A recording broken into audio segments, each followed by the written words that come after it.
नमस्कार, मैं उपम में उत्तर प्रदेश की बड़ी खबरों में आपका स्वागत है। आज है 10 जुलाई, दिन शुक्रवार। खबरों के बढ़ने से पहले एक महत्वपूर्ण बात, अगर आप भी सरकारी नौकरी की तैयारी कर रहे हैं तो हमारे बुलेटिन के अंत में हम रोज करंट अफेयर्स से कुछ सवाल लेकर आते हैं, जिसका अगर आपने सही जवाब दिया तो आपका नाम हमारे बुलेटिन के अंत में दिखाया जाएगा। चलिए अब डालते हैं एक नजर आज की सुर्खियों पर। यूपी में महिला उद्यमियों के लिए नई संभावनाओं का होगा विस्तार। यूपी ITI केंद्र में लगाए जाएंगे 2,53,000 पौधे। PGID रैंकिंग में झांसी बना यूपी का टॉप जिला। गिग वर्कर को मिलेगा नया सामाजिक सुरक्षा कवच। रोहित शर्मा ने इंग्लैंड दौरे के लिए शुरू की खास तैयारी। बढ़ते अब तक की 25 बड़ी खबरों के विस्तार से। यूपी आंगनबाड़ी पदों पर बिना परीक्षा सीधे होगा चयन। यूपी के कई जिलों में आंगनबाड़ी वर्कर भर्ती 2026 के लिए महिला उम्मीदवार ऑनलाइन आवेदन कर सकती है। आवेदन बिल्कुल निःशुल्क है और उम्मीदवार को संबंधित जिले का निवासी होना आवश्यक है। वहीं 12वीं पास महिलाएं 18 से 35 वर्ष आयु तक आवेदन कर सकती है। चयन मेरिट के आधार पर होगा और चयनित उम्मीदवारों को 8,000 प्रति माह वेतन भी दिया जाएगा। सीएम योगी 11 जुलाई को करेंगे सड़क परियोजनाओं का लोकार्पण। मुख्यमंत्री योगी आदित्यनाथ 11 जुलाई को गोरखपुर में भटहट बांस स्थान 4 लेन समेत करीब 697 करोड़ रुपए की 4 सड़क परियोजनाओं का लोकार्पण करेंगे। कार्यक्रम में 54 करोड़ रुपए से अधिक की 7 विकास योजनाओं का शिलान्यास भी होगा। सुरक्षा मंच, वाटरप्रूफ पंडाल और जनसभा की तैयारी पूरी की जा रही है। यूपी में महिला उद्यमियों के लिए नई संभावनाओं का होगा विस्तार। उत्तर प्रदेश राज्य ग्रामीण आजीविका मिशन और data power community development trust ने महिला नेतृत्व वाले ग्रामीण उद्यमों को बढ़ावा देने के लिए समझौता किया। इसके तहत मिल्क कैफे एग्रो प्रोसेसिंग इकाई स्थापित होगी। महिलाओं को प्रशिक्षण, बाजार सुविधा और उद्यमिता सहयोग देकर उनकी आय बढ़ाने और आत्मनिर्भर बनाने का लक्ष्य रखा गया है। सीएम योगी ने बांदा को दी 710 करोड़ की सौगात। सीएम योगी आदित्यनाथ ने बांदा में 710 करोड़ रुपए से अधिक की 229 विकास परियोजनाओं का लोकार्पण और शिलान्यास किया। उन्होंने बुंदेलखंड के विकास, बेहतर कनेक्टिविटी, रोजगार और योजनाओं की उपलब्धियों का जिक्र भी किया। योगी ने विरासत, सम्मान, सुरक्षा और भाजपा सरकार की नीतियों पर भी बात कही। उन्होंने रानी अम्बती बाई की प्रतिमा का अनावरण भी किया। यूपी ITI केंद्र में लगाए जाएंगे 2,53,000 पौधे।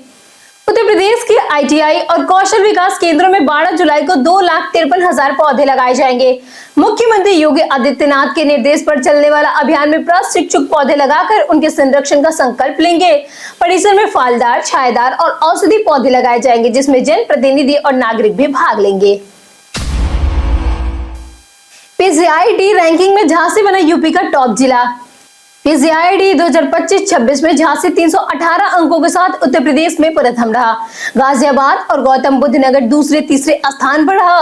केवल 8 जिलों ने 300 प्लस अंक हासिल किए, वहीं 26 जिलों का स्कोर 260 से कम रहा, जिससे शिक्षा गुणवत्ता, डिजिटल लर्निंग और प्रशासनिक सुधार की जरूरत सामने आई है। मूक बधिर यात्रियों के लिए रेलवे ने शुरू की नई सुविधा। पूर्वोत्तर रेलवे लखनऊ मंडल ने बादशाह नगर स्टेशनों पर AI आधारित सांकेतिक भाषा ट्रेन सूचना प्रणाली शुरू की है। इससे मूक बधिर यात्रियों को LED स्क्रीनिंग पर ट्रेनों के आगमन, प्रस्थान, प्लेटफॉर्म बदलाव और अन्य घोषणाओं की जानकारी सांकेतिक भाषा में दी जाएगी। गिग वर्करों को मिलेगा नया सामाजिक सुरक्षा कवच। बरेली मंडल में गिग वर्कर और प्लेटफॉर्म वर्करों को सामाजिक सुरक्षा देने के लिए श्रम विभाग ई-श्रम पोर्टल पर पंजीकरण अभियान चला रहा है। अब तक 50 लाख से अधिक असंगठित श्रमिक पंजीकृत हैं। डिलीवरी बॉय, टैक्सी चालक, कंटेंट क्रिएटर सहित अन्य गिग वर्करों को योजनाओं का लाभ पंजीकरण के बाद दिया जाएगा। लखनऊ RTO में EV सब्सिडी को मिले सर्वाधिक आवेदन। उत्तर प्रदेश में EV विनिर्माण और मोबिलिटी प्रोत्साहन नीति 2022 के तहत इलेक्ट्रिक वाहनों की बिक्री बढ़ रही है। सब्सिडी योजना के लिए लखनऊ ट्रांसपोर्ट नगर RTO में सर्वाधिक 12,520 आवेदन आए। इसके बाद आगरा, नोएडा, गाजियाबाद और वाराणसी प्रमुख रहे। परिवहन विभाग के आंकड़े योजना की बढ़ती लोकप्रियता दर्शाते हैं। लखनऊ अग्निकांड जांच में शीर्ष अधिकारियों की जिम्मेदारी होगी तय। लखनऊ अलीगंज अग्निकांड मामले में SIT जांच के तहत नगर आयुक्त गौरव कुमार समेत 18 ISPCS अधिकारियों की भूमिका जांच के दायरे में आ गई है। LDA ने 2026-24 के दौरान तैनात अधिकारियों की सूची सौंपी है।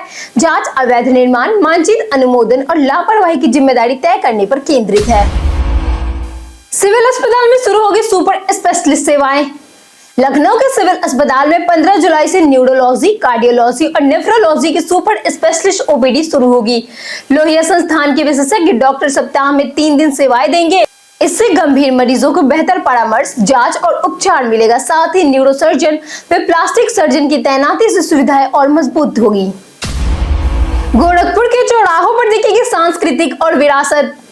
गोरखपुर नगर निगम स्मार्ट सिटी योजना के तहत प्रमुख चौराहों का सौंदर्यीकरण करेगा। मोहम्मदपुर, विजय चौक, विश्वविद्यालय, काली मंदिर और कचहरी चौकों को सांस्कृतिक, शिक्षा और विरासत की थीम पर विकसित किया जाएगा। परियोजनाओं में प्रतिमाएं, कलात्मक संरचनाएं, एलईडी लाइटिंग, हरियाली और आधुनिक सुविधाएं शामिल होंगी, जिससे शहर आकर्षक बनेगा।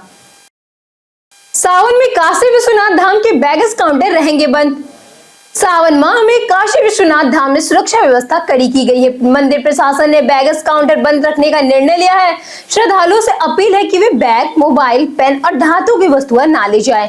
भीड़ नियंत्रण और सुगम दर्शन के लिए सभी लोगों से सहयोग मांगा गया है। देवरिया में 10,000 युवाओं को मिलेंगे रोजगार के अवसर। देवरिया में स्वरोजगार बढ़ाने के लिए प्रशासन ने 10,000 युवाओं को मुख्यमंत्री युवा उद्यमी विकास योजना से जोड़ने का लक्ष्य रखा है।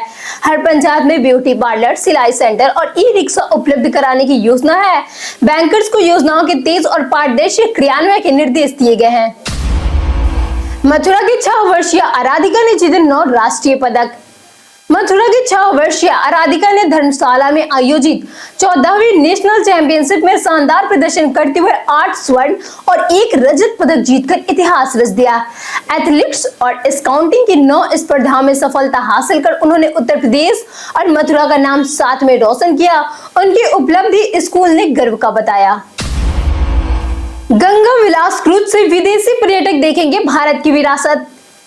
एमवी गंगा विलास क्रूज अक्टूबर से पहले सप्ताह में 32 विदेशी पर्यटकों के साथ कोलकाता से वाराणसी पहुंचेगा।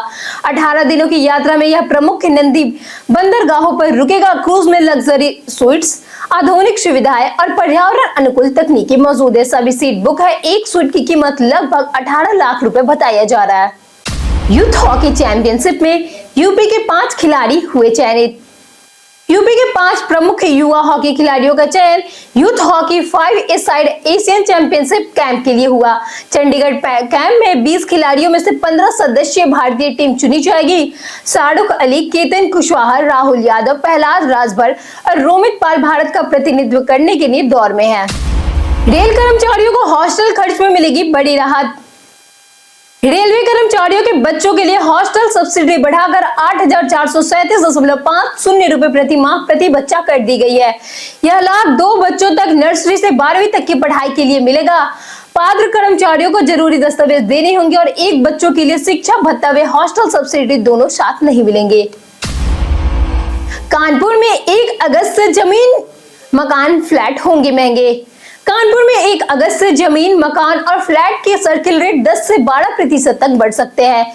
नए मानकीकृत रेट तैयार हो रहे हैं, जिन पर 31 जुलाई तक आपत्तियों का निस्तारण होगा। सिविल लाइसेंस, स्वरूपनगर, काकेव, देव समेत कई इलाकों की कीमतें बढ़ेंगी, जबकि कुछ क्षेत्रों में कमी संभव है।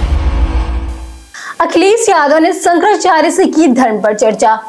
सपा अध्यक्ष अखिलेश यादव ने अभिमुक्तेश्वर आनंद सरस्वती से मुलाकात कर सनातन धर्म पर संकट और उसे अधर्म से मुक्त कराने पर चर्चा की।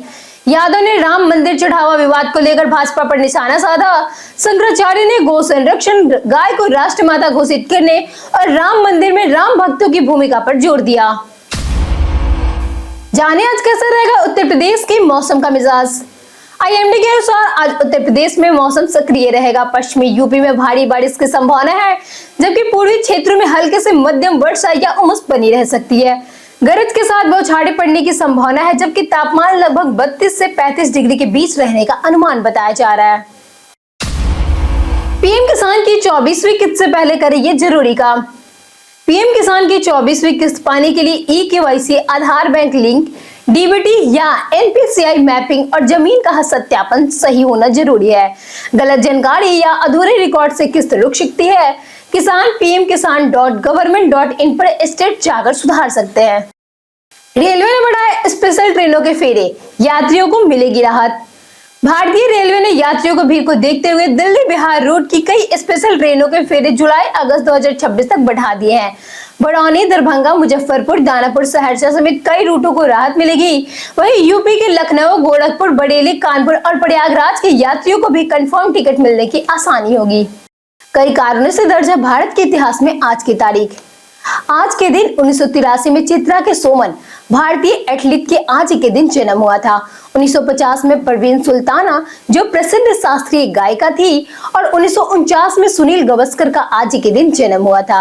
वहीं 1951 में राजनाथ सिंह, जो प्रसिद्ध राजनीतिक शामिल है, उनका भी आज के दिन जन्म हुआ था। 2006 में अहमद नदीम काश्मीर और 1971 में भिखारी ठाकुर और 1927 पर शंख गंगा राम की आज के दिन निधन हुआ था। रोहित शर्मा ने इंग्लैंड दौरे के लिए शुरू की खास तैयारी। रोहित शर्मा इंग्लैंड के खिलाफ वनडे सीरीज के पहले ही दिन लंदन पहुंचकर तैयारियों में जुट गए हैं। उन्होंने वहां नेट्स में बल्लेबाजी अभ्यास शुरू किया है ताकि परिस्थितियों के अनुकूल ढल सके। फिटनेस और फॉर्म पर उठ रहे सवालों के बीच रोहित शर्मा 24 जुलाई से शुरू सीरीज में शानदार प्रदर्शन करना चाहेंगे।